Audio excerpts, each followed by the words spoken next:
नमस्कार सगळ्यांना. तर माहेर डे 2 म्हणजे दुसरा दिवस होता आणि सकाळी-सकाळी जवाई बॉसाठी मम्मीनी मस्त असे पोहे आणि मुगाच्या डाळाचे असे भजे बनवले होते आणि ग्रीन चटणी असा नाश्ता बनवला होता सकाळी.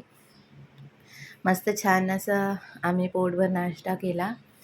हे बघा इथे मुगाच्या डाळाचे भजे, मूगचे भजे आणि ग्रीन चटणी आणि पोहे असं मग मिस्टरांना देऊन दिलं नाश्ता. तिथे नाश्ता करत होते आणि ते मला बघत होते की तू काही पण शूट करते असं ते मला बोलत होते. आणि त्याच्यानंतर मग मी पण इथे नाश्ता करून घेतला. मम्मी आणि त्यांना टाईम होता तर मम्मी म्हटली का तू नाश्ता करून घे. मग मी अगोदर नाश्ता करून घेतला. इकडं ताई, मम्मी आणि त्यांनी नाश्ता केला मग. आणि हे दोघं बघा गोला खात होते. संध्याकाळी पण खाल्ला लगेच सकाळी. आता पप्पांनी गाडी लावली होती. माझा मोठा भाऊ आहे तर लगेच त्या दोघांनी परत गोळा खाल्ला. तो माझ्या लहान भाऊचा मुलगा आहे. तर बघा ही ताईची मुलगी आणि इथे बघा या दोघं. काल पण खाल्ला होता लगेच, आज पण सकाळी पप्पांनी गाडी लावली तर लगेच त्यांनी दोघांनी गोळा. मग इथे मी पण मस्त छान असा गोळा एन्जॉय केला आणि खूप छान वाटत होता आणि मस्त गोळा एन्जॉय केला आम्ही सगळ्यांनी. हे बघा इथे माझे पप्पा असा गोळा बनवतात.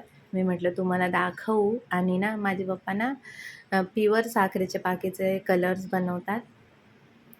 तर खूप छान आणि इतकं टेस्टी लागतं ना. तर इथे बघा पप्पा असं गोळा बनवत होते आणि ह्या सारख्या माझ्या पप्पांना त्रास करत होते. सगळ्यांना देऊन झालं होतं पण सगळे बाबा बघा माझ्या ह्याच्यातला कलर संपायला आला, लगेच टाका. आणि हे बघा इथे छान असं पप्पांनी आणि तिकडं बाजूची ताई ना त्यांच्या मुलासाठी येत होते की बाबा गोला बनवून द्या असं.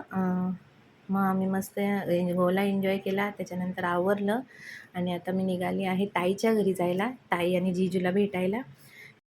तर हे आहे माझ्या ताईचं घर आणि ताईच्या घरी आली होती.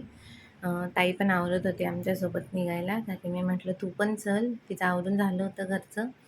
म्हटलं चल आपण सगळे गप्पा मारू. मग ताईने आमच्यासाठी निंबू सरबत बनवला आणि आम्ही आवरून निघालो. असा होता आजचा दिवस. चला मग बाय. श्री स्वामी समर्थ.